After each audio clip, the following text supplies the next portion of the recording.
নিয়ে আমরা আজকে শুনব অধ্যাপক সজন কুমার দের বলা। সজনদা তিনি দীর্ঘদিন ধরে অনুবাদের কাজ করছেন, কবিতা লিখছেন।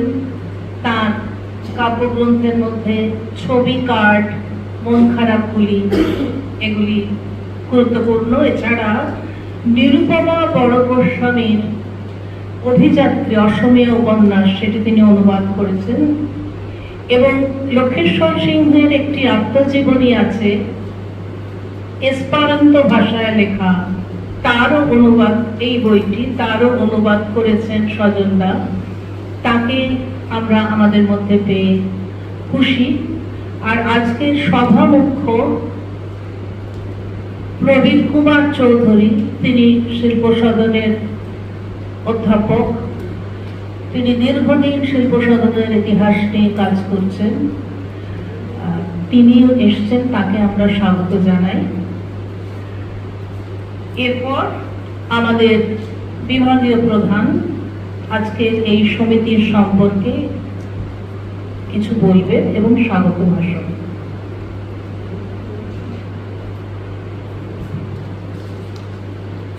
সবাইকে নমস্কার। আজকে এই সভায় যিনি বক্তা হিসেবে আমন্ত্রিত, শ্রদ্ধেয় এবং প্রিয় সজনদা, এবং সভামুখ্য শ্রদ্ধেয় এবং প্রিয়জন প্রবীরদা, দুজনেই ব্যক্তিগতভাবে আমার খুব আপনজন। মানে আনুষ্ঠানিকভাবে খুব যে অভ্যর্থনা জানাচ্ছি তা নয়, কিন্তু অবশ্যই আন্তরিকভাবে বিভাগের পক্ষ থেকে তাদের স্বাগত জানাই। এখানে যারা উপস্থিত হয়েছেন বিভাগের ছাত্রছাত্রী গবেষক তো বটেই, তার বাইরেও সহকর্মী রয়েছেন এবং আরো যারা এসেছেন তাদের সবাইকে আমরা স্বাগত জানাচ্ছি। আমি খুব সংক্ষেপে দুটো একটা কথা বলবো। প্রথম কথাটা হচ্ছে যে সোমেন্দ্রনাথ বন্দ্যোপাধ্যায় নান্দনিক উদ্ভাবনা সমিতি বা এস্থেটিক ইনোভেশন ক্লাব, আমরা যে বিভাগে নানা রকম এরকম সমিতি গঠন করেছি, এক একটা সমিতি এক একটা লক্ষ্য থেকে তৈরি হয়েছিল। বেশিরভাগ ক্ষেত্রেই আমাদের প্রাক্তন প্রয়াত মাস্টারমশাইদের নামে নামাঙ্কিত এই সমিতিগুলি নিত্যনৈমিত্তিক পড়াশোনার পাশাপাশি যাতে আরো নানা রকম কাজকর্মে আমরা একত্রিত হতে পারি এবং কিছু করতে পারি, যেটা মোটের উপর কোনো না কোনো ভাবে আমাদের শিক্ষা এবং নানা রকম শিক্ষামূলক উদ্দেশ্যই সাধন করে, সেই ভাবনা থেকে এইটি আমাদের করা। এই নান্দনিক উদ্ভাবনা সমিতির কথাটা আমি ভেবেছিলাম, যারা সোমেনদাকে জানেন, সোমেনদার প্রত্যক্ষ ছাত্রছাত্রী যেমন অবনাদি এখানে রয়েছে, তারা জানেন যে এইকে সোমেনদাকে নিবিড়ভাবে জানলে বোঝা যায় যে সোমেনদা ছাড়া আর কারোর নামে এটা হতে পারত না কোথায়। সোমেনদা মূর্তিমন্ত একজন আশ্রমিক, অত্যন্ত সজ্জন মানুষ। আমি তার পাণ্ডিত্য বা এই দিকগুলোর কথা বলছি না, কারণ সেটা আমার পক্ষে খানিকটা দৃষ্টতা হয়, কিন্তু এমন একজন মানুষ, অমায়িক মানুষ বলতে যা বোঝায়, তো সেই মানুষটি তার প্রত্যেকটি কথায়, প্রত্যেকটি উক্তিতে, বাক্যে, সবকিছুর মধ্যে একরকম নান্দনিক চেতনা প্রকাশ করত। এখন এই নান্দনিক চেতনা ব্যাপারটা নিয়ে আমাদের একটা সমস্যা হয়, আমরা মনে করি সেগুলো কতগুলো আনুষ্ঠানিক প্রকরণ, কিন্তু আসলে নান্দনিকতাটা শুধুমাত্র কয়েকটি বহিরঙ্গের আনুষ্ঠানিক প্রকরণ নয়। নান্দনিকতা একটা সংস্কৃতি, আমাদের একরকমের প্রকাশ, অভিব্যক্তি, যে সুস্থতা থেকে, যে সামঞ্জস্য বোধ, যে পরিমিতি বোধ, যে সহমর্মিতা বোধ, সবকিছু মিলিয়ে আমাদের জীবন ভাবনা, তার একরকমের প্রকাশ। তার জন্য সবাইকে গান করতে হবে, কবিতা আবৃত্তি করতে হবে, এরকম নয়। সামান্য কথাবার্তার মধ্যেও একটা চমৎকার নান্দনিকতা প্রকাশ ঘটে। রবীন্দ্রনাথ শান্তিনিকেতনে যখন প্রতিষ্ঠা করেন এবং আরো নানা রকম পরীক্ষা নিরীক্ষা যখন করেন, তখন তার শিক্ষা ভাবনার সঙ্গে নান্দনিক চেতনাটা কিন্তু একেবারে গোড়া থেকে যুক্ত হয়েছিল। সেটা মানুষের মানবিক বিকাশের কারণে। এখন সেগুলোকে আমরা অনেক সময় বহিরঙ্গের কতগুলো লক্ষণ দিয়ে বিচার করি, সেটা ঠিক নয়। এ নিয়ে বিশদে কখনো এই সমিতির কোন সভায় আমরা আলোচনা করবার চেষ্টা করব। শুধু এটুকু বলি যে জাতি গঠন করে তুলতে হলে যে নান্দনিকতার গুরুত্বটি কোথায়, এটা আমাদের 20 শতকের গোড়ার দিকে যারা ছিলেন বা 19 শতকের পরের দিকে শেষের দিকে যারা জন্মেছিলেন, প্রায় তাদের কারোর লেখায় আমি সেভাবে খুঁজে পাই না যেমনটা রবীন্দ্রনাথের ভাবনার মধ্যে পাই। এটা খুব বোঝা যাবে স্পষ্ট। ধরা যাক, যখন তিনি পথিসরের জমিদার, তখন শ্রীনিকেতন হয়নি, তিনি অতুল চন্দ্র সেনকে একটা চিঠি লিখছেন, সেই চিঠিতে যেভাবে নির্দেশ দিচ্ছেন। এখন নান্দনিকতা কি করে একটা জাতি গঠনের মূল প্রকল্পের অঙ্গীভূত হতে পারে, যুক্ত হতে পারে, এমন ভাবনাটা আর কাউকে আমরা ভাবতে দেখিনি। রবীন্দ্রনাথ কিন্তু সেটা অনায়াসে ভেবেছেন, এবং কেন সেটা এত জরুরি, তার ওই ধরা যাক একেবারে সঙ্গীত ভবনের শুরুতে, সঙ্গীত কলা ভবনের শুরুতে কলাবিদ্যা বলে তার যে লেখাটা রয়েছে 1919 সালে, সেখানে খুব সীমিত পরিসরে বড় চমৎকার ভাবে উপস্থাপিত হয়েছে। এবং সেটা একটা নিউ ডিরেকশন আমাদের কাছে। কেননা এভাবে গান্ধীজি ভাবছেন না, এভাবে কেউই ভাবছেন না, কিন্তু রবীন্দ্রনাথ ভাবছেন কেন একটা সঙ্গীত ভবন লাগে, কেন একটা কলা ভবন দরকার আমাদের। তা এইটা যত সময়ের সংকট তৈরি হয় আমাদের, তখন আমাদের এটা খুব বেশি প্রয়োজন হয়ে পড়ে আমাদের একটা বিকল্প পরিসর। তত সেই সময়কে মোকাবিলা করার জন্য আমাদের একটা বিকল্প পরিসর দরকার হয়, সুস্থভাবে জীবন যাপন করবার জন্য দরকার হয়, এবং এই মাত্রাটা খুব বেশি করে আমাদের চর্চা করার প্রয়োজন আছে। অন্তত এটাকেও খুব গুরুত্ব দিয়ে ভাববার প্রয়োজন আছে। এই ভাবনা থেকে সোমেন্দ্রার নামে আমরা এই নান্দনিক উদ্ভাবনা সমিতি এটা এখানে শুরু করেছে অন্যতম ডোমেন ক্লাব হিসেবে। আর যে যাকে নিয়ে বলবার বিষয়, সেটি সজলদাই বলবেন, কিন্তু আমি শুধু এইটুকু বলি যে লক্ষ্মীশ্বর সিংহের যে আত্মজীবনী, যেটা এসপেরান্তো ভাষায় লেখা, যার বাংলা অনুবাদে সজলদা নামকরণ করেছেন পৃথিবীর বুকে দিনগুলি, সেটা যখন আমি পড়ি, আমার লক্ষ্মীশ্বর সিংহকে নানা কারণে খুব গুরুত্বপূর্ণ মনে হয়েছিল। এখানে তিনি শিল্প শিক্ষক হিসেবে যোগ দিয়েছিলেন বিনয় ভবনে, তার আগে শিল্প সদনে। সিলেটের একটা ক্ষয়িষ্ণু জমিদার পরিবারে তার জন্ম। এখন একটা সময় আমার মনে হচ্ছে জীবনীটার মধ্যে সময়ের সংকেত, যেটা একটা ভালো জীবনীর মধ্যে আমরা পাই, সময়কে চিহ্নিত করে, শুধু তাকে নয়, তার সময়টাকে, সেটা লক্ষ্মীশ্বর সিংহের লেখার মধ্যে চমৎকার ভাবে এসেছে। কিভাবে একটা জমিদার পরিবার সেটা বদলে যাচ্ছে। লক্ষ্মীশ্বর সিংহের বাবা বানেশ্বর সিংহ, তিনি সাধু প্রকৃতি, বলতে পারেন যে সংসারে সন্ন্যাসী লোকটা, সেই মানুষটা কিভাবে কৃষিতে স্বাবলম্বী হওয়া যায় তার চেষ্টা করছেন। সেভাবে তার তখন তো শ্রীনিকেতন গড়েই ওঠেনি, তাই নিয়ে লেখাপড়া করছেন, ভারত ভ্রমণ করছেন, যে কোথায় কিভাবে বৈজ্ঞানিক পদ্ধতিতে চাষাবাদ হয়। লক্ষ্মীশ্বর এসে পৌঁছচ্ছেন ক্রমে এখানে। রবীন্দ্রনাথ তাকে পাঠাচ্ছেন সুইডেনে, সেখানে সুইডিশ তাঁত শিখে আসছেন। সজলদা খুব যথাযথ একটা শিরোনাম দিয়েছেন, লক্ষ্মীশ্বর সিংহ বিশ্ব ভারত বিশ্বভারত। এখন এই যে বিশ্ব ভারত বিশ্বভারতী, লক্ষ্মীশ্বর সিংহকে দেখলে বোঝা যায় যে রবীন্দ্রনাথ যেটা চেয়েছিলেন যে আমাদের শিকড়টা নিশ্চয়ই থাকবে দেশের মধ্যে, কিন্তু আমাদের ডালপালাটা যেন আমরা মেলতে পারি অখণ্ড আকাশে। লক্ষ্মীশ্বর সিংহ সেটা করেছিলেন। এসপেরান্তো ভাষা শিক্ষাটা তার সেই কারণেই শেখা।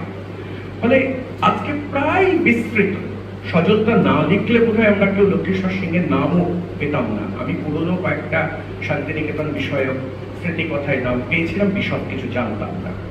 পরে লক্ষ্মীশ্বর সিংহ সম্পর্কে পড়তে গিয়ে মনে হচ্ছিল, বিনয় ভবনের পাশ দিয়ে যখন আসছিলাম, এই যে বিনয় ভবন মধু প্রান্তর ছিল, সেখানেই যে এত আম গাছ, হয়তো এই কোনোটা হয়তো লক্ষ্মীশ্বর সিংহের এলাকা। তা এই যে লক্ষ্মীশ্বর সিংহ, এদের কথা আমাদের এখন বেশি বেশি করে জানবার প্রয়োজন আছে, আলোচনার অবকাশ আছে, আলোচনার প্রয়োজনও আছে। এই ভাবনা থেকেই এবং ওই নান্দনিক উদ্ভাবনার যাত্রা কার্যত আজ শুরু হলো, সেইটা আমরা এই বক্তৃতা দিয়ে শুরু করলাম। আমরা একটা ভাবনা ভেবেছি, আগামী জুলাই মাসে সোমেনদার জন্ম শতবর্ষ পূর্তি, এই উপলক্ষে আমরা একটা দিনভর সেমিনারের আয়োজন করব। আজকে আর বেশি কিছু না বলে আমি সজলদাকে সরাসরি বক্তৃতার জন্য আহ্বান জানাই। সজলদা বইগুলির কথা আগে বলেছি, একটা কথা আমার বলা দরকার যে সজলদা রাশিয়ান ভাষা নিয়ে বিশ্বভারতীতে পড়াশোনা করেছেন, গবেষণা করেছেন, এবং এখন মানে দীর্ঘদিন the English and foreign language university, যেটা তার শিলং ক্যাম্পাসের অধ্যাপক। আজকে সজলদা বলবেন, মানবেন্দ্র ধরিয়ে দিয়েছেন বিষয়, আমিও সামান্য বলেছি। সজলদাকে অনুরোধ করি।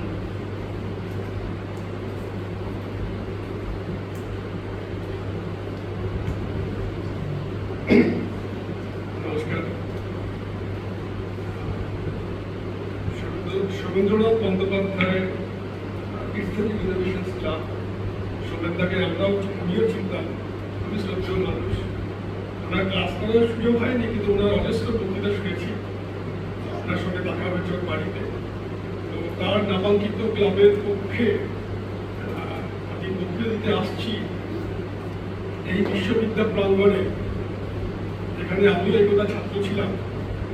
এটা আমার একটা গর্বের বিষয়। ধন্যবাদ বাংলা বিভাগের প্রধান, আমার সবাইকে আমার বন্ধু সদৃশ্য তবু বলি, অধ্যাপক মানবেন্দ্র বন্দ্যোপাধ্যায়, অধ্যাপক লীলা বসু এবং বাকি যারা আছে, এখানেও কিছু কিছু চেনাশোনা লোকজন আছে। সবাইকে নমস্কার জানিয়ে আমি আমার কথা শুরু করব। আমি যে খুব ভালো বক্তা তা নই, মাঝে মাঝে একটু সুযোগ ছিঁড়ে যাবে, আবার চেষ্টা করবো টেনে আনতে। লক্ষ্মীশ্বর সিংহ নিয়ে যখন কোনো কথা শুরু করি, তখন আমি দেখলাম যে শান্তিনিকেতন এবং শ্রীনিকেতন এবং বিশ্বভারতী নিয়ে যতগুলো বই লেখা হয়েছে, প্রায় কোথাও তার নাম নেই। দু এক জায়গায় নাম আছে, এক লাইন কি দু লাইন, আর সব থেকে বেশি আছে একটি প্যারাগ্রাফ ইংরেজি অধ্যাপক স্বাধীন বইটি, আর কোথাও কিচ্ছু নেই। এরকমটা কেন হলো আমি ভাবছিলাম, যে তিনি কি এতটাই অপ্রাসঙ্গিক, অপান্তর ছিলেন? আমার এই কথাটা শেষে আমরা ভাবতে চেষ্টা করবো সবাই মিলে। আমি উত্তর দিতে আসিনি, প্রশ্নগুলো তুলি। ঐতিহ্য বলতে আমরা কাকে বুঝি, কি বুঝি, কি আমাদের ঐতিহ্য? যদি রবীন্দ্রনাথ এই বিশ্ববিদ্যা প্রাঙ্গণ তৈরি করে থাকে, তাহলে তার সৃষ্ট, তার নির্দেশিত ঐতিহ্য কি? লক্ষ্মীশ্বর সিংহ কি সেই ঐতিহ্যমালার মধ্যে কোথাও আছেন? যদি থাকে, তাহলে তাকে আমরা নিলাম না কেন? নিলাম না কেন বলতে সে হবে জানলাম না কেন? কেউ কেউ নিশ্চয়ই জানেন, কেউ কেউ তাকে ফলো করেন। আজকে রবীন্দ্রনাথ চলে যাওয়ার পরে দেশে বিদেশে অনেক রকম পট পরিবর্তন হয়েছে, কিন্তু বিশ্বভারতী তথা শান্তিনিকেতন আমাদের তো কথা ছিল যে আমরা রবীন্দ্রনাথের নির্দেশিত বিশ্ব মানবতা, সংকীর্ণতার ঊর্ধ্বে উঠে যাওয়া, সমস্ত রকম সংকীর্ণতার ঊর্ধ্বে উঠে যাওয়া, কারণ এখানে বলা হচ্ছে বিশ্বভারতী এখানে এক মিলে আমরা আসছি, এগুলো চর্চা করব। সেটা আমরা কতদূর করতে পেরেছি বা পারছি, কনস্ট্যান্ট অবশ্যই আছে, সেটা আমাদেরই ভাবনা। একথা বলতে গিয়ে আমি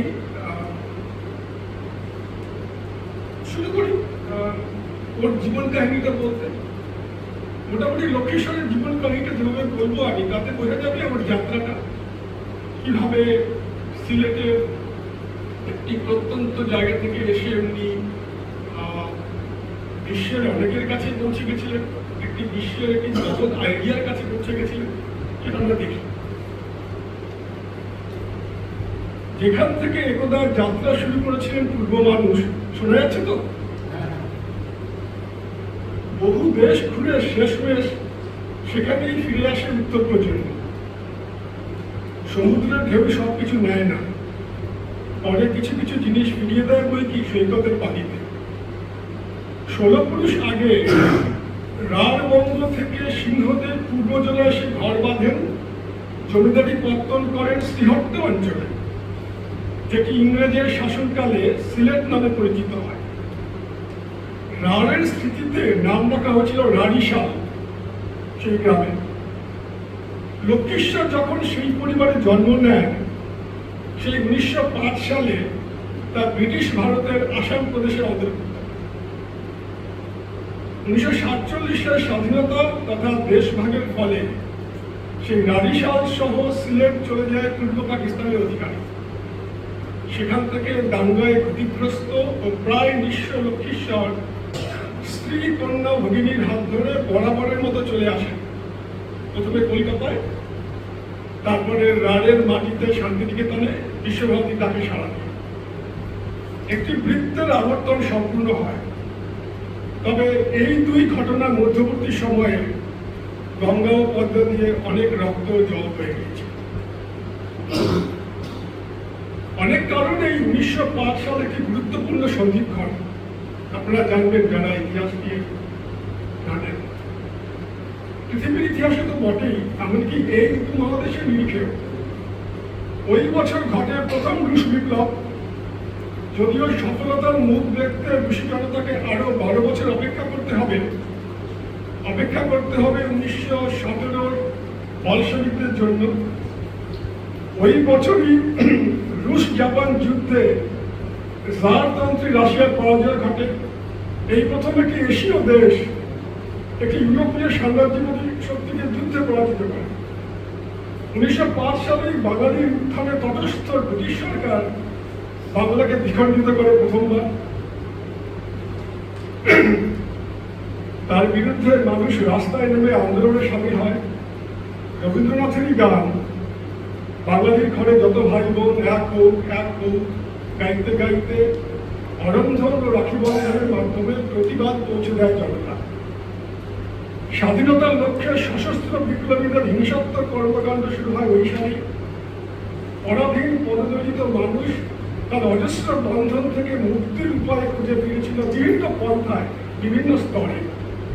পরে দেখা যাবে একাধিক স্তরের মুক্তিকামী মানুষের মধ্যে একটি নাম হলো লক্ষ্মীশ্বর সিংহ, যার জন্ম হয়েছিল 1905 সালের 1 জুন। গ্রামের বিদ্যালয়ে পড়াশোনা শেষ করার পর 1919 সালে করিমগঞ্জে সরকারি উচ্চ বিদ্যালয়ে পড়তে যান লক্ষ্মীশ্বর সিংহ। সেখানে পড়ার সময় থেকেই ছুতোরের কাজ করে কাঠের বিভিন্ন আসবাব তৈরি ও বিক্রয়ের মাধ্যমে উপার্জন করতেন তিনি। তার আগেই বাড়ির কাঠ মিস্ত্রির কাছ থেকে সাগ্রহে শিক্ষা নিয়েছিলেন। কেউ আপত্তি করেননি, পরিবারে কেউ আপত্তি করেননি। জমিদার বাড়ির ছেলে সে কাঠ মিস্ত্রির সঙ্গে কাজ শিখছে, কেউ আপত্তি করেন।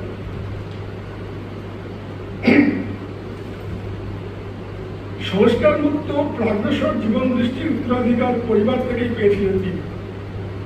একটি জমিদার পরিবারের ও সামাজিকভাবে তথাকথিত উচ্চ বংশের সন্তান কায়িক শ্রম করে উপার্জন করছে, তাও কিনা শহরের উচ্চ বিদ্যালয়ে পড়াশোনা করার সময়, এই দুর্লভ দৃশ্য তখন অনেকের চোখেই ভালো থাকে।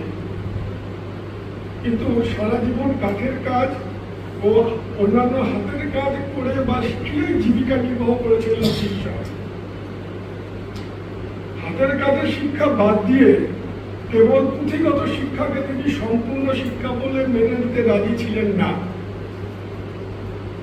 বরাবর এই নিয়ে সওয়াল করে এসেছেন মৌখিক এবং লিখিত বয়ানে। তার এই মনোভাব ও তৎসংক্রান্ত মতামতই তাকে অন্য সবার থেকে আলাদা করে দিয়েছিল, তার দিকে চোখ ফেরাতে বাধ্য করেছিল।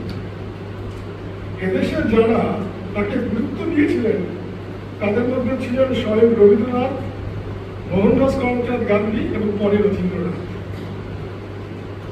তার অর্থ অবশ্য এই নয় যে নিজের পথে থাকার জন্য জীবনে তাকে কম সংগ্রাম করতে বা কষ্ট সহ্য করতে হয়েছিল কম।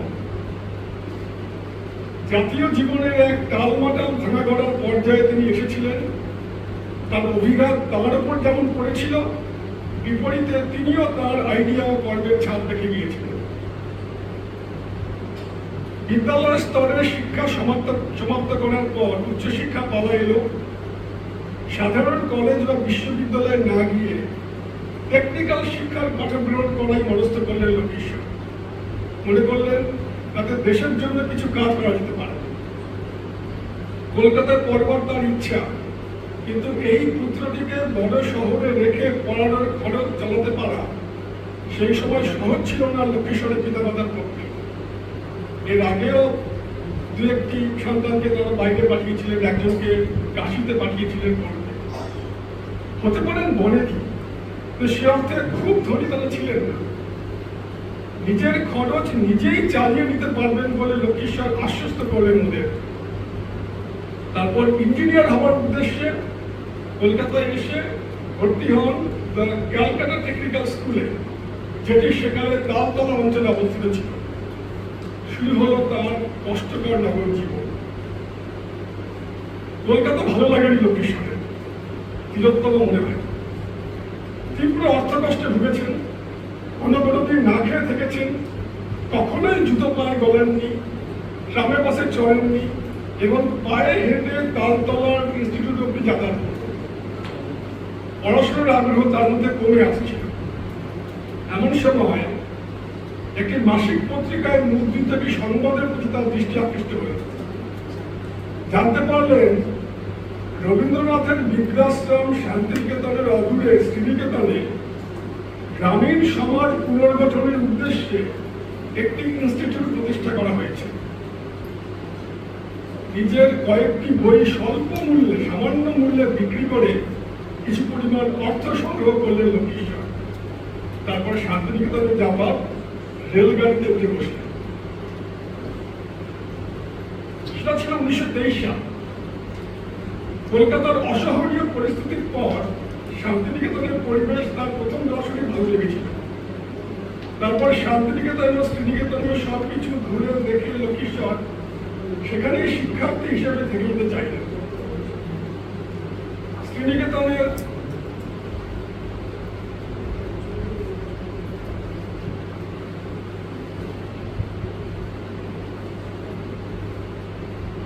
নবগঠিত ইনস্টিটিউটের পরিচালক তখন লেনার্ড নাইট এলমার্স। তার সঙ্গে দেখা করে নিজের ইচ্ছা কিন্তু জানালেন লক্ষ্মীশ্বর। এলমার্স রাজি হলেন, কিন্তু লক্ষ্মীশ্বর শর্ত রাখলেন তাকে যেন নিজের থাকা খাওয়া ও পড়ার খরচ কায়িক পরিশ্রম মারফত উপার্জন করতে দেওয়ার সুযোগ দেওয়া হয়। পয়সা ছিল না, অর্থ ছিল না, সম্পূর্ণ স্বনির্ভর হতে চাইছিলেন তিনি। এলমার্স তরুণ শিক্ষার্থীর এমন আবেদনে তৎক্ষণাৎ সম্মত হলেন। লক্ষ্মীশ্বরের জীবনের শ্রীনিকেতন অধ্যায় শুরু হল। শেষ পর্যন্ত এখানেই এসে তিনি থিত হবেন পরে। শুধু নিজের নয়, গ্রাম সমাজের সবার স্বনির্ভরতার চিন্তা ক্রমে লক্ষ্মীশ্বরের মস্তিষ্ক দখল করে বসেছিল। তিনি একজন জাপানি শিক্ষকের কাছে কাজ করছিলেন ও কাঠের কাজ শিখছিলেন। তার নাম ছিল কাসাহারা, কেউ কেউ জানবেন। ইনস্টিটিউট দ্বারা নির্ধারিত হারে ওর কাছ থেকে পারিশ্রমিক পেতেন লক্ষ্মীশ্বর। তাতে তার ভালোভাবেই চলে যেত। স্ত্রী ও কন্যাদের নিয়ে শ্রীনিকেতনেই বাস করতেন শিক্ষক কাসাহারা। ওই পরিবারের সরল কর্মময় জীবনযাপন শৈলী লক্ষ্মীশ্বরের উপর প্রভাব ফেলেছিল।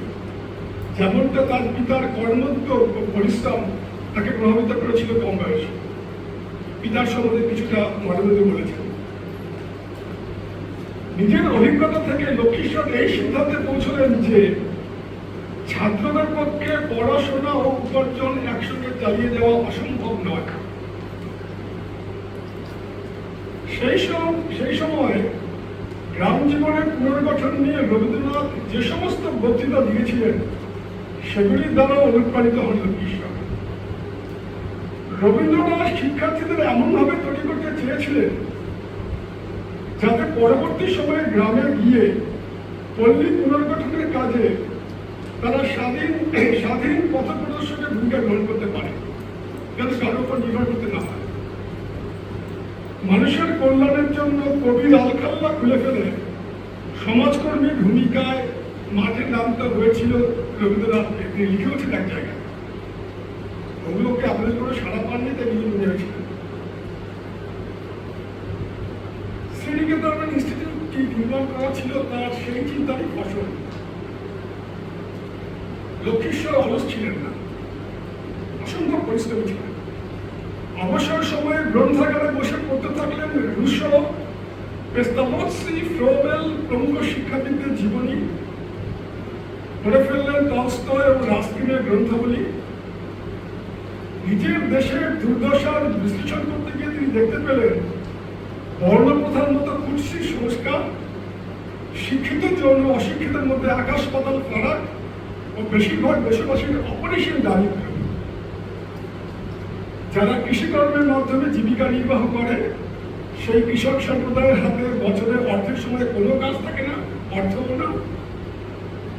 পরিষদ দিচ্ছি, নীতিগত এবং আর্থিক দিক দিয়ে এটা খুবই হতাশাজনক ব্যাপার তার মনে হল। তিনি আরো দেখলেন দেশের শিক্ষা ব্যবস্থা একদিকে ঝুঁকে পড়েছে, তার গোটাটাই পুস্তক কেন্দ্রিক, জীবন কেন্দ্রিক নয়।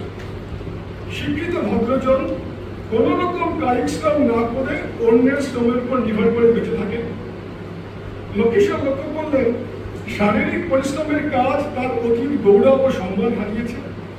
তিনি ভাবলেন এর প্রতিকার করতে হলে নতুন শিক্ষা ব্যবস্থার মাধ্যমে ছাত্রছাত্রীদের হাতের কাজে ও যন্ত্রপাতি ব্যবহারে শিক্ষা দিতে হবে।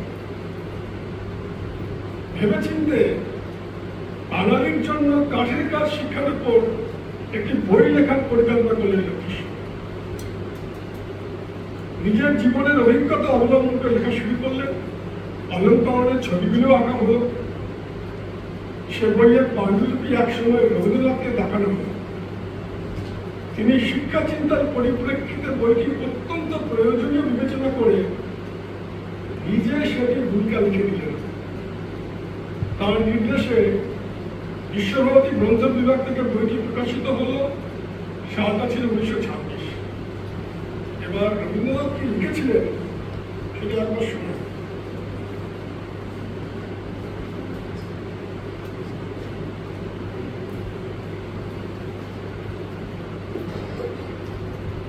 মুখবন্ধে তার আগে লক্ষ্মীশ্বর বলেছেন, পূজ্যপাদ শ্রীযুক্ত রবীন্দ্রনাথ ঠাকুর মহাশয় এই পুস্তকে যে ভূমিকা লিখিয়া দিয়েছেন তাহা যথাস্থানে সন্নিবিষ্ট হইল। এই ভূমিকাটি আমার শ্রীনিকেতনে অবস্থানকালে লিখিত। বিশ্বভারতী কলা ভবনের অধ্যক্ষ সুনামধন্য কলাবিদ শ্রদ্ধেয় নন্দলাল বসু মহাশয়ও মলাটের উপর পরিকল্পনাটি আঁকিয়া দিয়া বইয়ের সুরক্ষ বলাইয়াছে। এটার মধ্যে আমি ডিটেলসে যাচ্ছি না, এবার রবীন্দ্রনাথের ভূমিকাটা বলি। রবীন্দ্রনাথ বলছেন, বিদ্যা শিক্ষায় আমাদিগকে মানুষ করিয়া তুলিবে এই কথাই খাঁটি। বিদ্যা শিক্ষায় আমাদিগকে মানুষ করিয়া তুলিবে এই কথাই খাঁটি, কিন্তু পুঁথি পড়া মানুষই যে পুরা মানুষ তাহা বলা যায় না। অথচ এ সম্বন্ধে আমাদের বিদ্যা বিভাগে লজ্জা নাই। তাই দীর্ঘকাল সে আমাদের কানে এই মন্ত্র দিয়ে আসিয়াছে যে ভদ্রলোককে পুরা মানুষ হইতে হইবে না। ভদ্রলোকের চোখ ভালো করিয়া দেখতে না শিখুক, কান ভালো করিয়া শুনিতে না শিখুক, হাত ভালো করিয়া কাজ করিতে না শিখুক, তাহাতে কোনো অগৌরব নাই। কেবল যেন সে পড়িতে শেখে। আমাদের মতে পঙ্গুতাই ভদ্র সমাজের লক্ষণ। হাত পাগুলিকে অপটু করিয়া তুলিলেই ভদ্রতা পাকা হয়। ইহার ক্ষতি ততদিন বুঝিতে পারি নাই যতদিন বাঙালি ভদ্র সন্তানের একমাত্র মুখ্য লাভ ছিল চাকুরি ধাবে কেরানি তীর্থে। সেখানে জায়গা টানাটানি ঘটিতেই দেখা গেল তাহার মতো অসহায় প্রাণী জীবলোকে আর নাই। সংসার সমুদ্রের পুঁথিগত বিদ্যায় যাহাদের একমাত্র ভেলা ছিল, তাহাদের এবার নৌকাডুবির পালা। সেই সংকটের তাড়নায় ভদ্রলোকের ছেলেকেও আজ হাতে কলমে দুই দিকেই শক্ত হইতে হইবে এই তাগিদ আসিয়াছে। এই শুভ দিনের প্রারম্ভে শ্রীযুক্ত লক্ষীশ্বর সিংহ কাঠের কাজ বইখানি লিখিয়াছেন। ভদ্রলোকের ভয়ে ছুতারের কাজ নাম দিতে পারেন না। তা হোক, বইখানি সকলেরই কাজে লাগবে, কেবলমাত্র জীবিকার জন্য নয়, শিক্ষার জন্য। কারণ যাহার হাত দুটো কর্মিষ্ঠ নয়, হাতের দিকে সে মূঢ়, তা হোক না সে নব জানা বা পণ্ডিত বংশের কুলতিলক।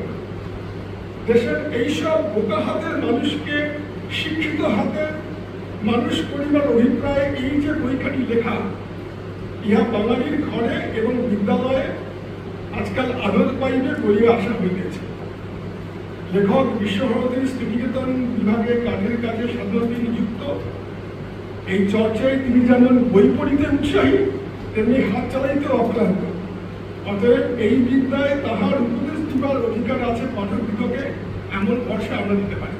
রবীন্দ্রনাথ ঠাকুর। এই ভূমিকার ব্যাখ্যা নিষ্প্রয়োজন।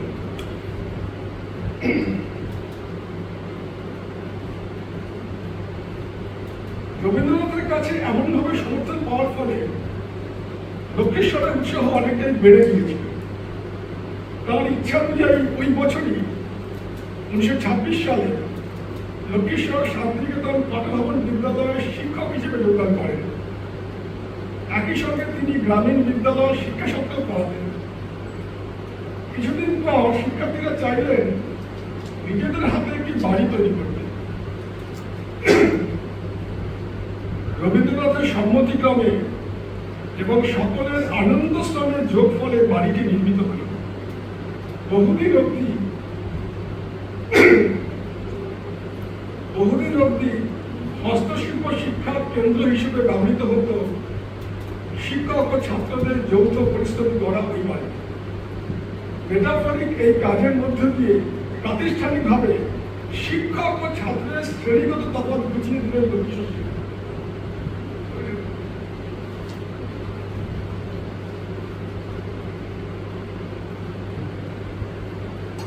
সময়টা এখন থেকে প্রায় 100 বছর আগে। তখন আন্তর্জালের ধারণাই ছিল না মানুষের মনে। নিজের বক্তব্য জনসমক্ষে রাখতে গেলে পত্র পত্রিকা, পুস্তক বা সভা সম্মেলন ছাড়া কোনো উপায় ছিল না। এদিকে শিক্ষক হিসেবে প্রাপ্ত অভিজ্ঞতা থেকে আরো কিছু বলার কথা জমা হয়েছে। তা লক্ষীশ্বর লিখে ফেললেন, হস্তশিল্পের শিক্ষাগত মূল্য এবং মানুষের সংস্কৃতি, এই বিষয়টি প্রবন্ধ। সেটি বঙ্গীয় সাহিত্য পরিষদের সভায় পাঠ করা হল। ইংরেজি অনুবাদটিও বেরিয়ে গেল ওয়েলফেয়ার নামক মাসিক পত্রিকায়। রবীন্দ্রনাথ লক্ষীশ্বরকে পরামর্শ দিলেন সুইডেনে গিয়ে হস্তশিল্প ভিত্তিক বিশেষ পদ্ধতি স্লয়েড শিখে আসতে। উদ্যোগী মানুষ লক্ষীশ্বর কাজে লেগে পড়লেন, খোঁজ খবর নিলেন। স্লয়েডের উদ্ভাবক অটো সলোমনকে চিঠি লিখে আবেদন পাঠালেন সুইডেনের ন্যাস শহরে। সেখানকার প্রসিদ্ধ শিক্ষক শিক্ষণ ইনস্টিটিউটে ভর্তির অনুমতি পাওয়ার পর চেষ্টা করলেন কি করে অর্থের জোগাড় করা যায়। অবশেষে সিলেট জেলার পরিচিত মানুষজনের অর্থ সাহায্যে তিনি সুইডেন যাত্রা করেন। সেটা ছিল 1928 মার্চ। সুইডেন থেকেই লক্ষীশ্বর সিংহের আন্তর্জাতিক পরিচিতি সূত্রপাত হয়।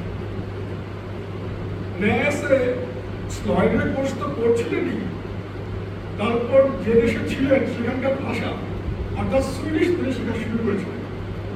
কিন্তু ভাষাটি তুলনামূলক কঠিন, আয়ত্তে আনতে সময় লাগছিল। ইতিমধ্যে তার পরিচিতির পরিধি বেড়েছে। রাজধানী স্টকহোমেও কম বন্ধু হয়নি। অন্য অনেক বিদেশিদের মধ্যে তার সঙ্গে আলাপ হল ভ্রাম্যমান হাঙ্গেরিয়ান রোমানিয়ান এসপিরান্তো শিক্ষক আন্দ্রে চের সঙ্গে। চের পরিচালিত এসপেরান্তো ক্লাসে শিক্ষার্থী হয়ে যোগ দিলেন লক্ষ্মীশ্বর 1928 শেষ দিকে। অন্যান্য বেশ কয়েকজন এসপেরান্তো ভাষীর সঙ্গেও পরিচয় এবং ভাব বিনিময় হয় তার। কিছু সময়ের মধ্যেই ভাষাটি বেশ খানিকটা আয়ত্তে আসে লক্ষ্মীশ্বরের। বস্তুত এই বিশ্ব ভাষা এসপেরান্তোই পরে তাকে বাইরের দুনিয়ায় এক অনন্য পরিচিতি দিয়েছিল। তিনি নিজেও এসপেরান্তো ভাষাকে এতটাই গুরুত্ব দিতেন যে 1966 সালে প্রকাশিত তার আত্মজীবনী ইয়ারই সুর তেরো, যেটি আমি অনুবাদ করেছি পৃথিবীর বুকে দিনগুলি বলে, সেটি তিনি মাতৃভাষায় লেখেননি, বাংলা লেখেননি, ইংরেজিতে লেখেননি, লিখেছেন এসপেরান্তোতে।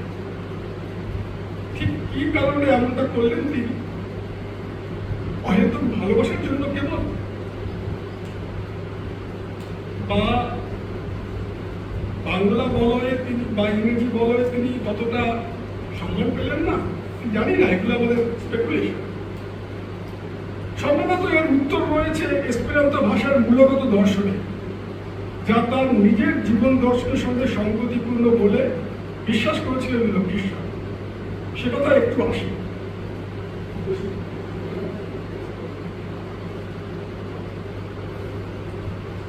এসপেরান্তো নিয়ে একটু বলতেই হচ্ছে, কারণ তা না হলে লক্ষ্মীশ্বর মানুষটিকে চেনা যাবে। 100 বছরেরও বেশি আগে একজন পোল্যান্ডবাসী ইহুদি চক্ষু চিকিৎসক লুদোভিক জামেনহফ একটি সহজ সরল বিশ্ব ভাষার পরিকল্পনা করেন। ইউরোপের যে ঘৃণা ও জাতিবৈরিতার পরিবেশে তিনি বেড়ে উঠছিলেন, শৈশবে ও কৈশোরে যে মনোকষ্ট তিনি পেয়েছিলেন, তাতে তার মনে হয়েছিল মুখের ভাষার ভিন্নতার জন্য সম্ভবত এত হিংসা ও ভেদাভেদ মানুষে মানুষ। সব মানুষ যদি এক ভাষায় পরস্পরের সঙ্গে ভাব বিনিময় করতে পারে, তাহলে পরস্পরকে বোঝার কাজটা সহজ হবে হয়তো। তাহলে হয়তো এক কুম্ভের মানুষের অপর কুম্ভের প্রতি এত ঘৃণা ও হিংসতা জন্মাবে না, তাদের মধ্যে অহেতুক ভেদাভেদ মুক্ত হবে। এই স্বপ্ন ও আশা থেকেই 1887 সালে এসপেরান্তো নামক ভাষাটির সূত্রপাত করেন জামেনহফ। এসপেরান্তো শব্দের অর্থই হলো যে আশা করে। এসপেরান্তো শব্দ মূলগুলি এসেছে জামেনহফের জানা প্রধান ইউরোপীয় ভাষাগুলি খুব পরিচিত মূল থেকে। অতি সরল অব্যতিক্রমী 16টি নিয়ম দিয়ে তৈরি তার ব্যাকরণ। অব্যতিক্রমী, কোনো ব্যতিক্রম নেই। নতুন শব্দ নির্মাণ অনায়াস সাধ্য এই ভাষায়। শব্দমূলের সঙ্গে পরিচয় থাকলে এই বিশেষণ ক্রিয়াকলাপ দ্রুত বানিয়ে ফেলা যায়। প্রথম থেকেই এসপেরান্তো গোষ্ঠীর হাতেই ভাষাটিকে সমর্পণ করেন জামেনহফ, কোন রকম রয়্যালটির দাবি না করে। বিদেশের মাটিতে যোগাযোগের অসুবিধার লক্ষ্মীশ্বর যে এমন একটি ভাষার প্রতি আকৃষ্ট হবে, এতে আশ্চর্য বিষয়। ভাষাটির শেষমেশ লক্ষ্মীশ্বর সিংহ কতটা শিখেছিলেন তার প্রমাণ হলো, তার একটা প্রমাণ হলো 1929 হেমন্ত থেকে 1930 বসন্ত পর্যন্ত সুইডেন জুড়ে প্রায় 200টি বক্তৃতা দেন লক্ষ্মীশ্বর এসপেরান্তো ভাষা। এই সফরের আয়োজন করে দিয়েছিলেন এসপেরান্তোবিদ এনফিল্ড মালমগ্রেন। তার আগেই অবশ্য লক্ষ্মীশ্বর শব্দ শেখা ভাষাটিতে লেখালেখি প্রকাশ করা শুরু করেন। প্রথমে শিবাজী নামের একটি একাঙ্ক নাটক, তারপর বাংলার কয়েকটি রূপকথা অনুবাদ করে বেঙ্গালাই ফাবেলই বাংলার রূপকথা। আরো লেখেন রবীন্দ্রনাথ, গান্ধী ও জামেনহফের চিন্তা ও চেতনার সমন্বয়ে তার নিজের গড়ে ওঠা জীবন বিখ্যাত দর্পণে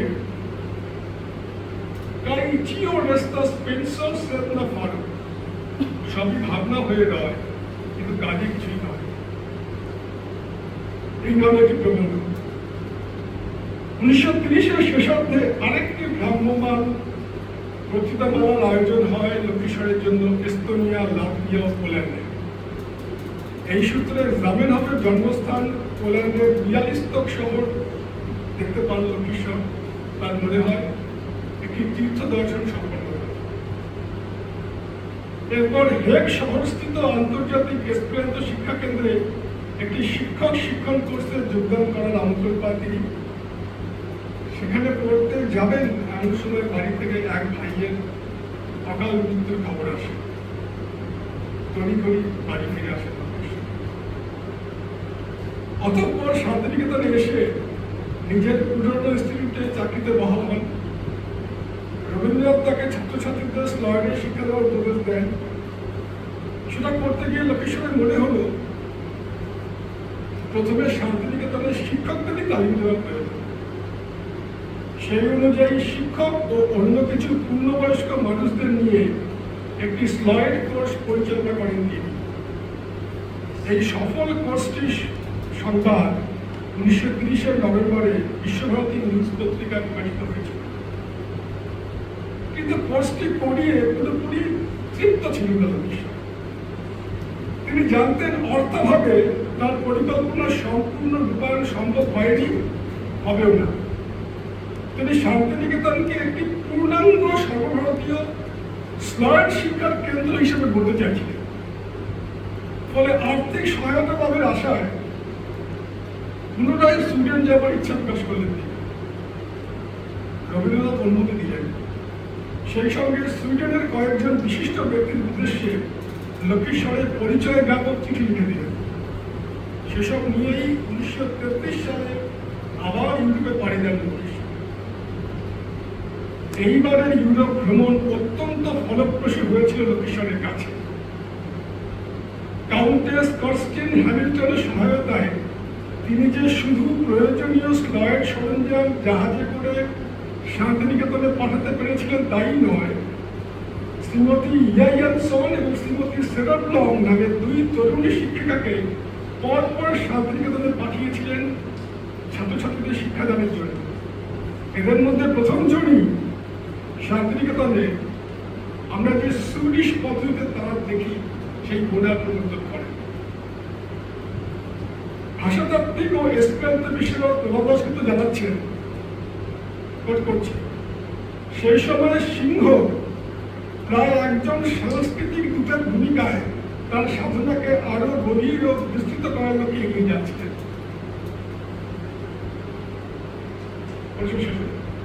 শুধু সুইডেনে নয়, এসপিরান্ত ভাষী সমবায়ের সব দেশে তার বিচারক।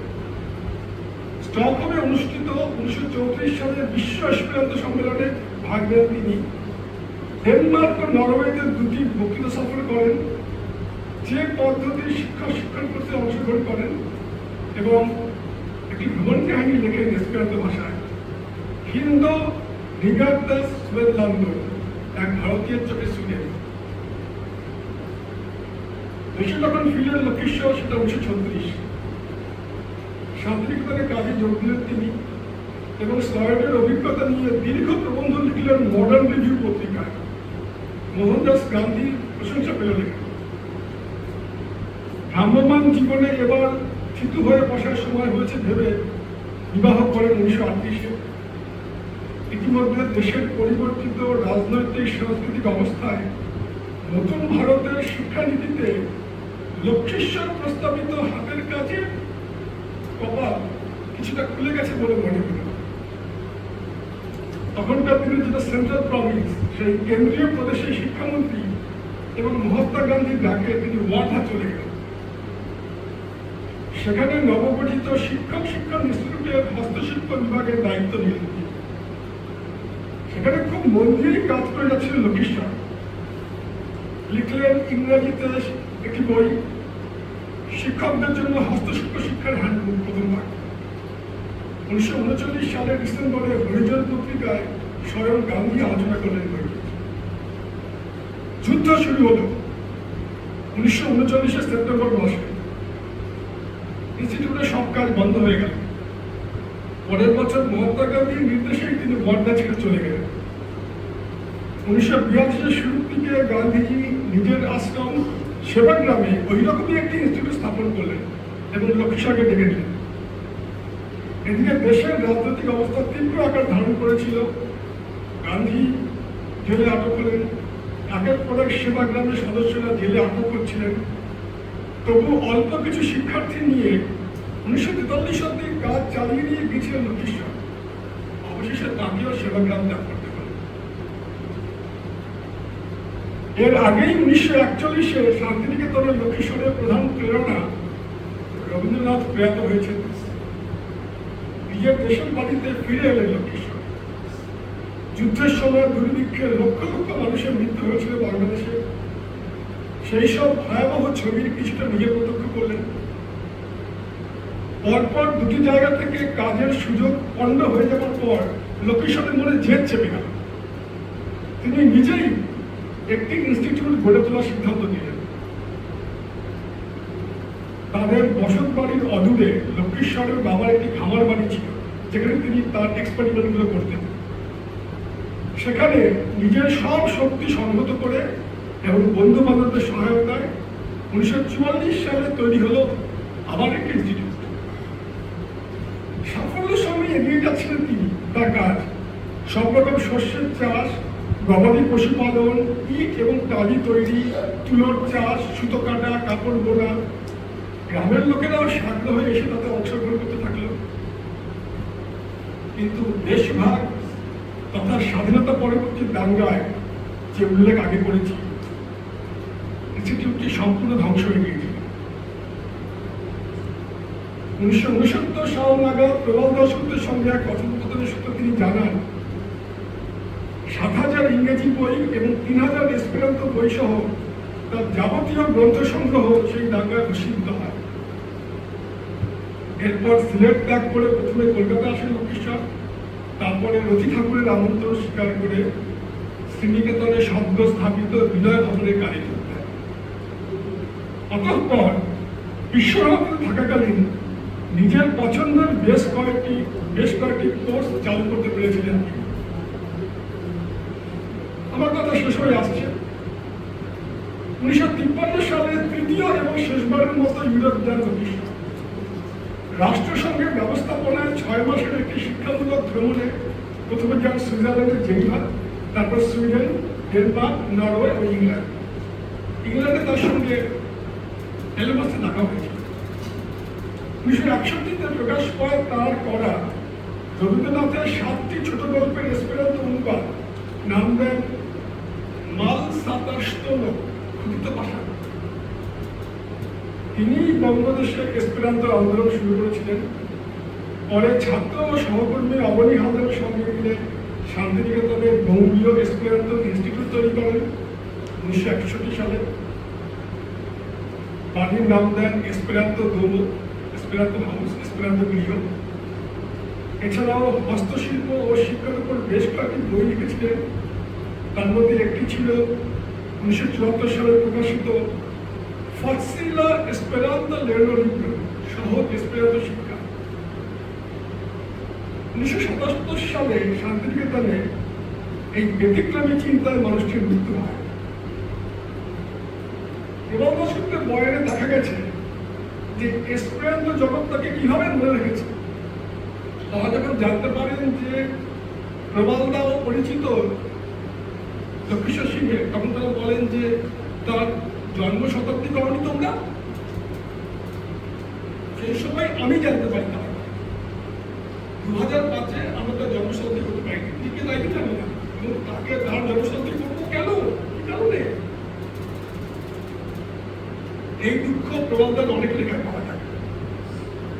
যাই হোক, এসপেরান্তো জগৎটাকে মনে রাখলেও আমরা ততটা মনে রাখিনি। এবার আমি ফিরে আসি আমার প্রথম প্রশ্নটি। বলেছিলাম যে শান্তিনিকেতনের ঐতিহ্য কি কি জিনিসকে আমরা শান্তিনিকেতনের ঐতিহ্য মনে করি, তার কোনটা কোনটা আমরা রাখা মনে করি, এবং কোনো ঐতিহ্য কি কোনো চেষ্টা ছাড়া রাখা যায়, এবং লক্ষ্মীশ্বর সেই ঐতিহ্যের মধ্যে বিলম্ব করেন কিনা, এই সবগুলো নিয়ে আপনাদেরই ভাবতে হবে। আমার কাছে কোনো উত্তর নেই। আমি আমার কাজটুকু করছি। এর পরবর্তী কাজ হচ্ছে লক্ষ্মীশ্বরের একটি প্রবন্ধ সংকলন বার করার চেষ্টা করছি। আমরা অনেক প্রতিবন্ধকতা, এটি নিয়ে পাওয়ার অনেক অসুবিধা, তবু চেষ্টা করে যাচ্ছি। ধন্যবাদ, নমস্কার।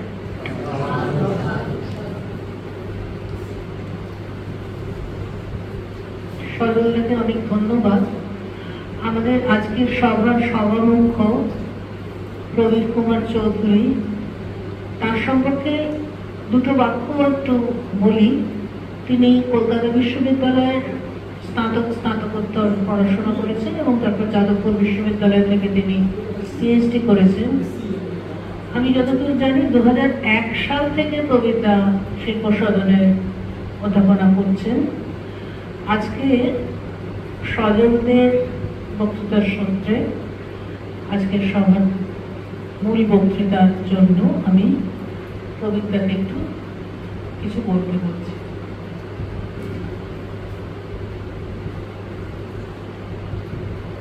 ধন্যবাদ।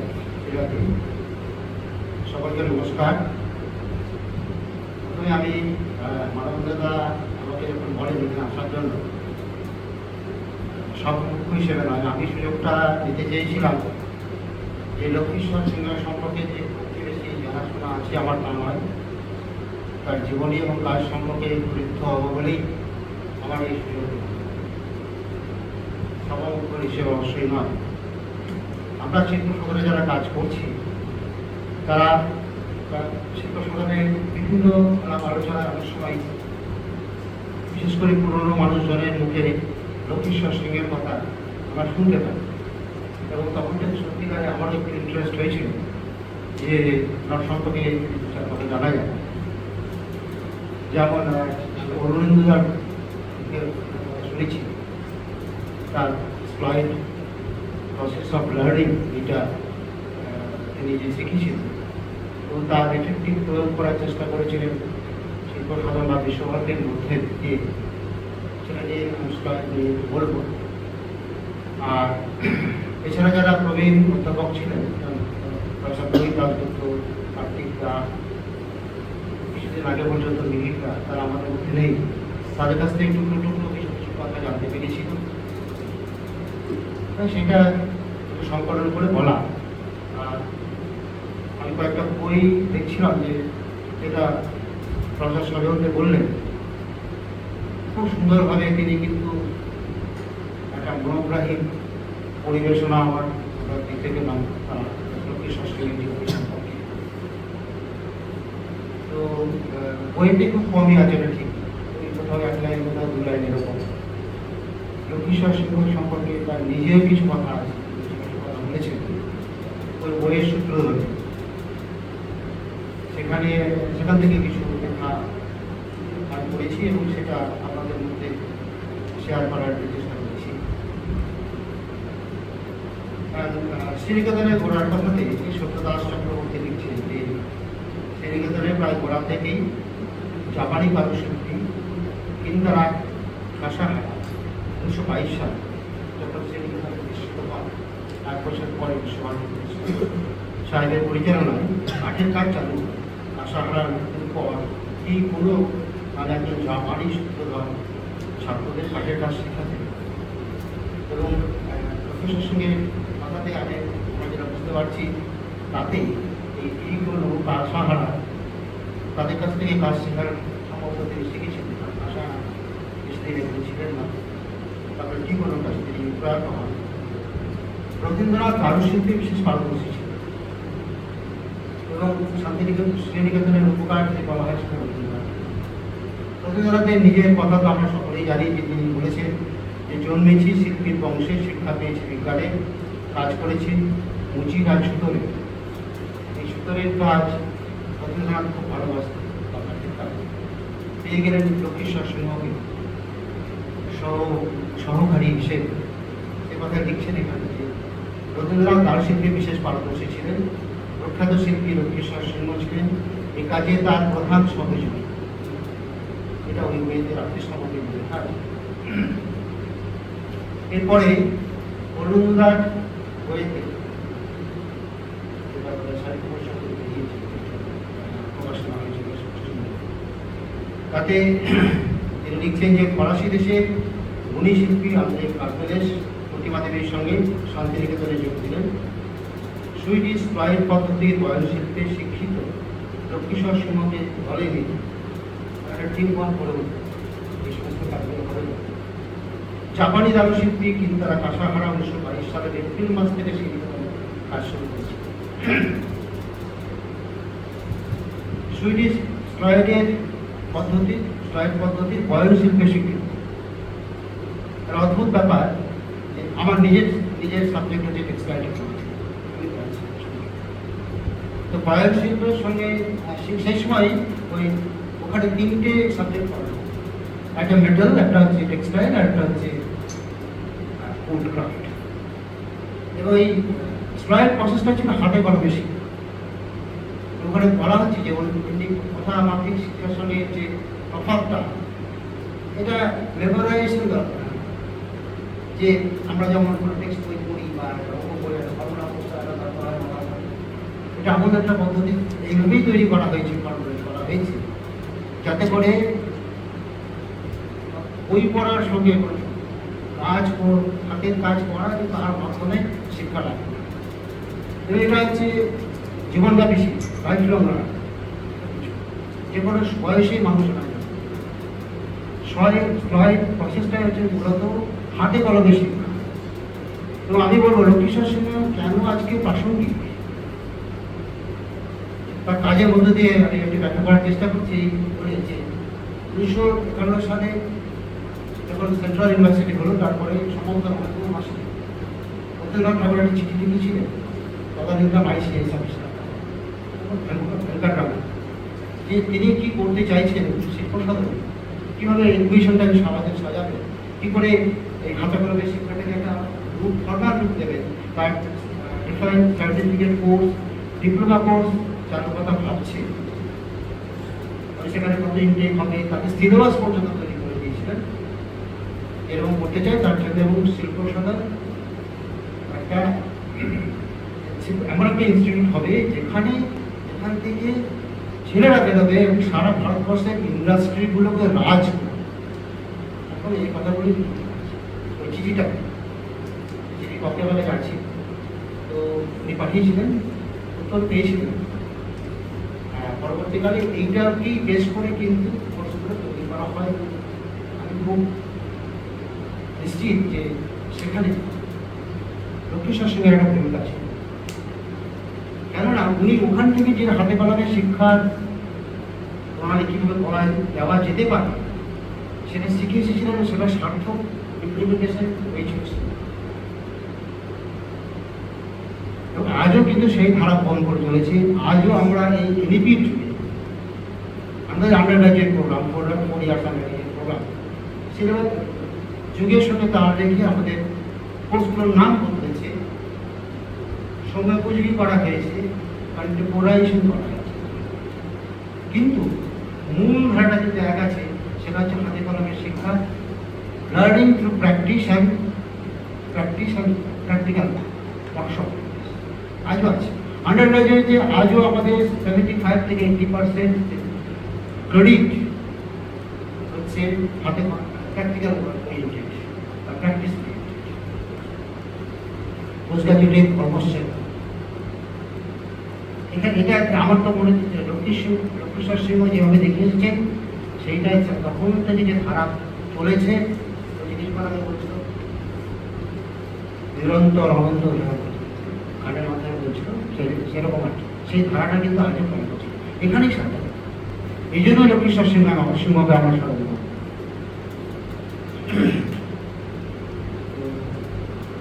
তারপরে যে বইয়ের কথাটা আসছিল, বইয়ের কথাটা উনি বলেছেন প্রথম সংস্করণের কথা বলছেন, সেটা খুব স্বল্প আকারে ছিল, তাতে বিশেষ ড্রয়িং সম্ভবত ছিল। লক্ষ্মীশ্বর সিংহ এটা যখন সেকেন্ড এডিশন যখন বের করেছেন 1963 সালের নভেম্বর মাসে, এবং তাতে অদ্ভুত এখন যে ইঞ্জিনিয়ারিং ড্রয়িং শেখানো হয়, ইঞ্জিনিয়ারিং কোর্সগুলোতে আমরা পড়ে এসেছি, ফার্স্ট ইয়ার শেখানো হয় মূলত সেই ইঞ্জিনিয়ারিং ড্রয়িং সম্বন্ধে আইডিয়া দেওয়া হচ্ছে। তাতে মূলত কাঠের ব্যাপারে যেগুলো স্থান পেয়েছে সেই সিলেবাসের মধ্যে, মানে সেই বইয়ের মধ্যে, engineering drawing, characteristics of the different types of কাঠ, মানে তার ভারতবর্ষে যেগুলো জন্মায় তার ক্যারেক্টারিস্টিক এবং ক্যারেক্টারিস্টিক্স মানে লাল রং, কালো রং, বর্ণ রং, ক্যারেক্টারিস্টিক্স ফ্রম সাইন্টিফিক। এখানে এখানে তার একটা মানে উদাহরণ।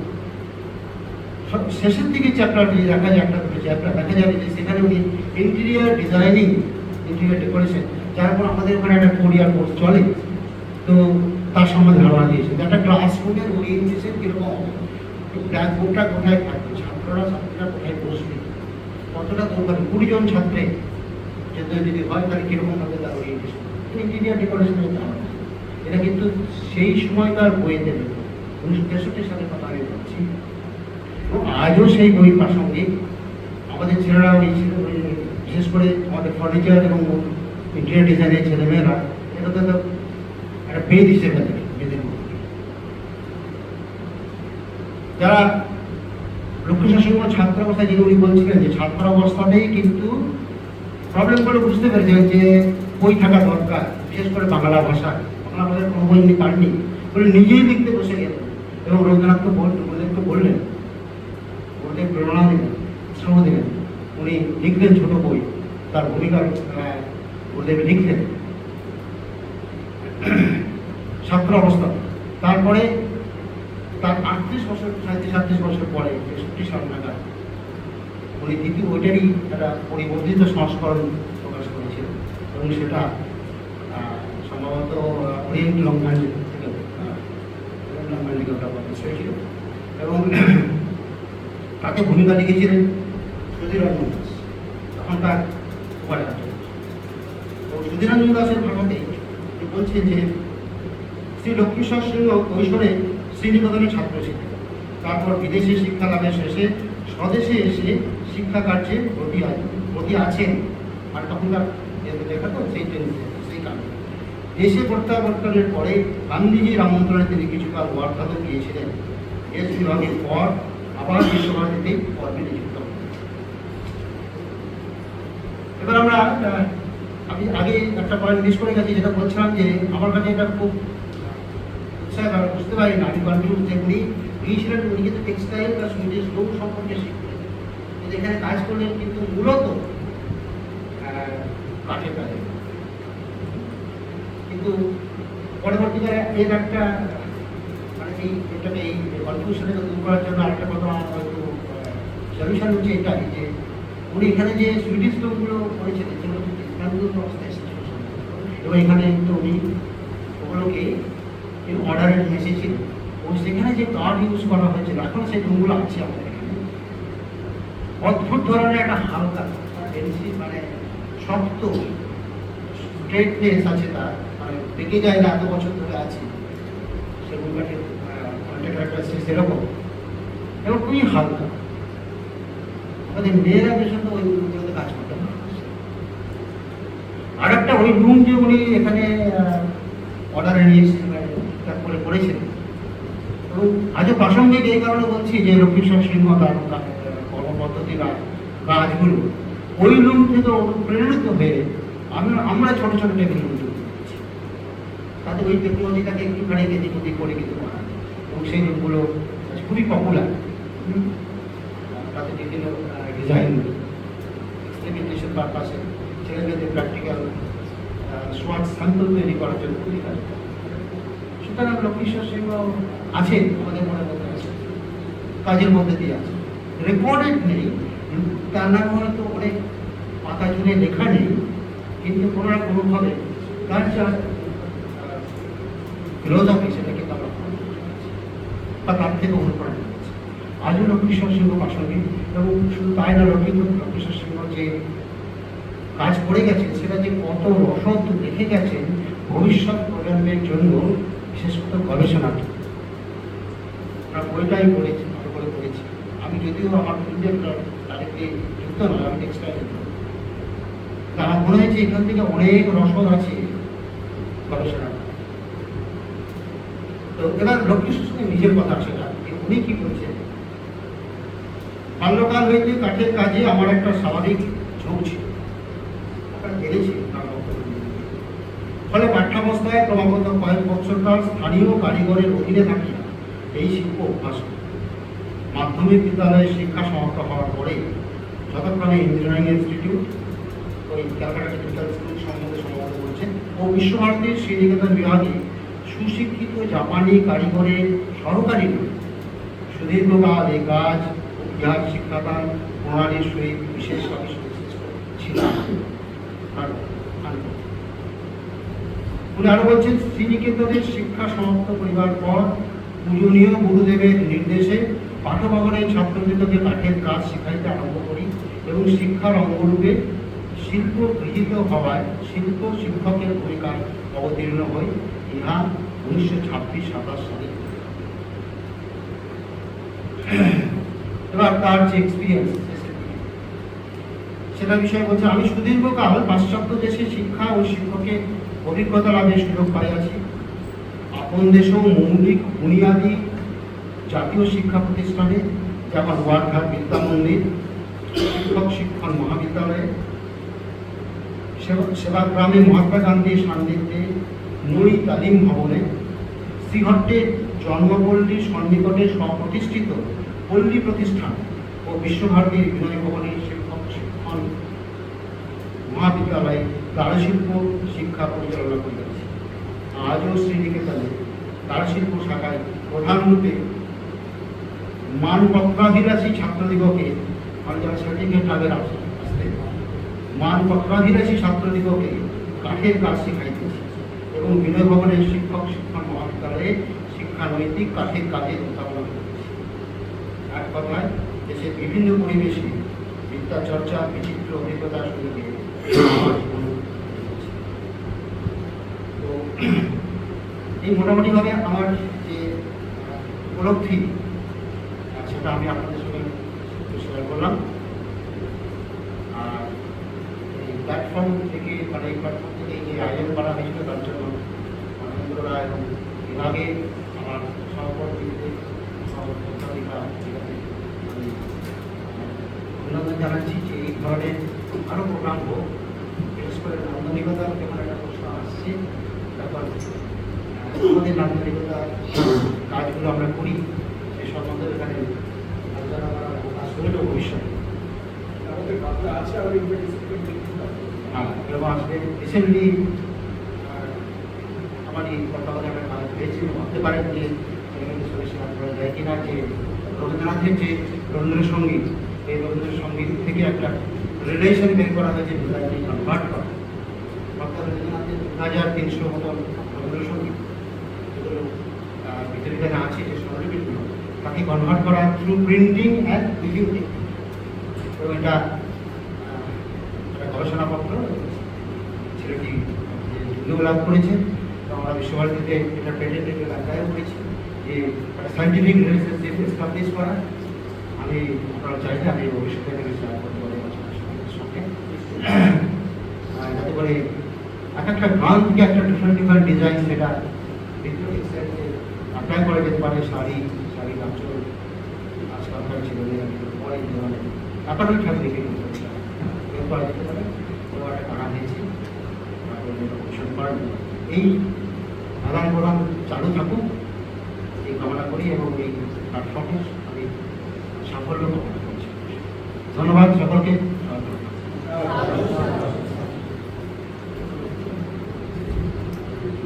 আমাদের সভা প্রায় শেষের মুখে।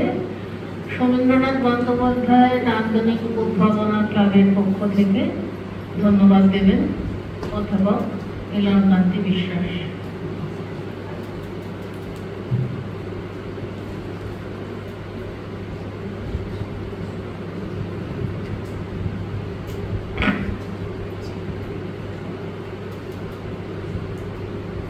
সমীন্দ্রনাথ বন্দ্যোপাধ্যায় স্টেটিক ইনোভেশন ক্লাবের পক্ষ থেকে দু একটি কথা একটু বলে তারপরে যাব। এই ক্লাবের যুগ্ম আহ্বায়ক হিসেবে অধ্যাপক অপর্ণা রায় এবং আমি অনেকদিন ধরে এই অনুষ্ঠানের আয়োজনের ব্যবস্থা করা যায় কিনা তাই নিয়ে ভাবনা চিন্তা করছি, কিন্তু হয়ে উঠছিল না নানান কাজে, নানান অসুবিধার কারণে। কিন্তু একটা ভাবনা ছিল যে সোমেন্দ্রনাথ বন্দ্যোপাধ্যায়ের জন্মশতবর্ষ বর্ষ উপলক্ষে আমরা একটা অনুষ্ঠান করব, সেটা বিভাগীয় প্রধান বললেন। কিন্তু এই অনুষ্ঠানটি হঠাৎ করে আয়োজনের উদ্যোগ নেওয়ার জন্য বিশেষ করে আমি আমাদের মাননীয় বিভাগীয় প্রধানকে আমি ধন্যবাদ দেব, এবং আমাদের এই সুযোগটি অর্থাৎ সোমেন্দ্রনাথ বন্দ্যোপাধ্যায় স্থেটিক ইনোভেশন ক্লাবের পক্ষ থেকে এই অনুষ্ঠানটি আয়োজন করার সুযোগ করে দেওয়ার জন্য তাকে আন্তরিকভাবে ধন্যবাদ জানাই।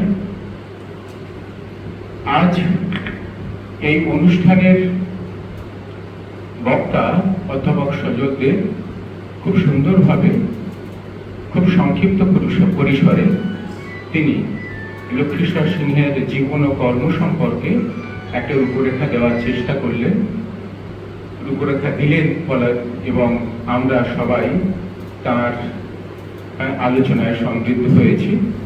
এবং আজকে যিনি সভামুখ্য অধ্যাপক প্রবীর কুমার চৌধুরী, তিনিও খুব গুরুত্বপূর্ণভাবে, খুব সুন্দরভাবে সংযোজন করলেন এবং খুব স্বাভাবিকভাবে সেখানে এলো রথীন্দ্রনাথের কথা, এবং বিশেষ করে এখন নিউ এডুকেশন পলিসিকে যে হাতে কলমে শিক্ষার উপরে গুরুত্ব দেওয়া হচ্ছে এবং সেটা কতদিন আগে প্রচলন করার চেষ্টা করেছিলেন এখানে শান্তিনিকেতনে লক্ষ্মীশ্বর সিংহ এবং অবশ্যই রথীন্দ্রনাথ, এবং সেই প্রসঙ্গে তিনি আমাদের আলোকিত করেছেন।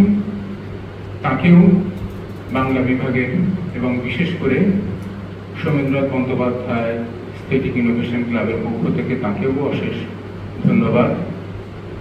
এবং আজকের এই অনুষ্ঠানের যে উদ্বোধনী সঙ্গীত পরিবেশন করলেন আমাদের গবেষক ছাত্র সৈকত বালা, তাকেও স্নেহ জানাই, সস্নেহ, এবং বিশেষ করে ধন্যবাদ দেবো না, কেননা সে আমাদের স্নেহের পাত্র, স্নেহের ছাত্র। এবং সেই সঙ্গে আজকের বক্তা এবং সভামুখ্য এবং বিভাগীয় প্রধান, তাদের যে উপহার আমাদের বিভাগের দুজন গবেষক ছাত্রী নাজমা খাতুন এবং শিল্পা বিশ্বাস, তারা খুব সুন্দর করে যত্ন করে করেছে এবং তাদেরকেও আমার স্নেহ জানাই, অনেক অনেক স্নেহ এবং শুভেচ্ছা। আজকের এই অনুষ্ঠানে বিভাগের যে সকল অধ্যাপক এবং অন্যান্য বিভাগ থেকে যারা এখানে উপস্থিত হয়েছেন এবং অতিথি হিসেবে যারা এখানে উপস্থিত হয়েছেন, সবাইকে আন্তরিকভাবে ধন্যবাদ জানাই। এবং এই অনুষ্ঠানে যারা ছাড়া এই অনুষ্ঠান অসম্পূর্ণ, অর্থাৎ আমার স্নেহের ছাত্রছাত্রী, তারা ছাড়া এই অনুষ্ঠান সম্ভব নয়, তাদের জন্যই এই অনুষ্ঠানের আয়োজন, এবং তারা উপস্থিত থেকে এই অনুষ্ঠানকে সম্পূর্ণ করে তুলতে তারা সাহায্য করেছে, সেই জন্য তাদেরকেও শুভেচ্ছা এবং জানাই। এবং এই অনুষ্ঠানের সঞ্চালিকা অধ্যাপক শ্রীলা বসু, তিনি খুব সুন্দরভাবে অনুষ্ঠানটাকে পরিচালনা করেছেন, সেই জন্য তাকেও অশেষ কৃতজ্ঞতা এবং ধন্যবাদ জানাই।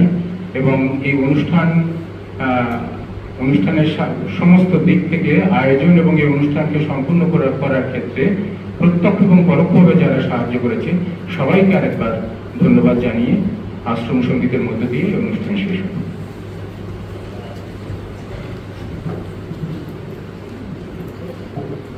আমাদের শান্তিনিকেতন, আমাদের শান্তিনিকেতন, সে যে সবতে আপন আমাদের, সবতে আপন আমাদের শান্তিনিকেতন, আমাদের শান্তিনিকেতন।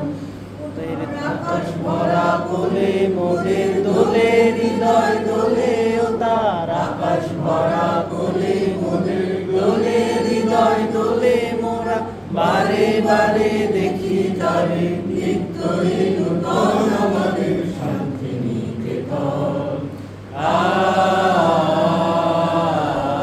আমাদের শান্তিনিকেতন।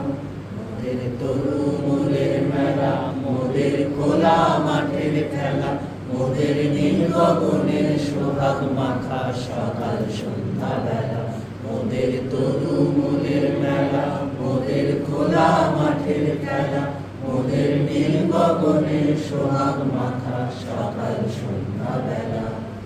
শালের ছায়া বিধি বাজায়, মনের কলো গীতি সরায়, শালের ছায়া বিধি বাজায়, মনের কলো গীতি সদায়, পাতার নাচে মেতে আছে আমলকি কানন আমাদের শান্তি নিকেতন। আমাদের শান্তি নিকেতন, আমরা যেথায় মরি ঘুরে, সে যে যায় না কবু দূরে, মোদের মনের মাঝে প্রেমের সে তার বাধা যেথার সুরে। আমরা যেথায় মরি ঘুরে, সে যে যায় না কবু দূরে, মোদের মনের মাঝে প্রেমের সে তার বাধা যেথার সুরে।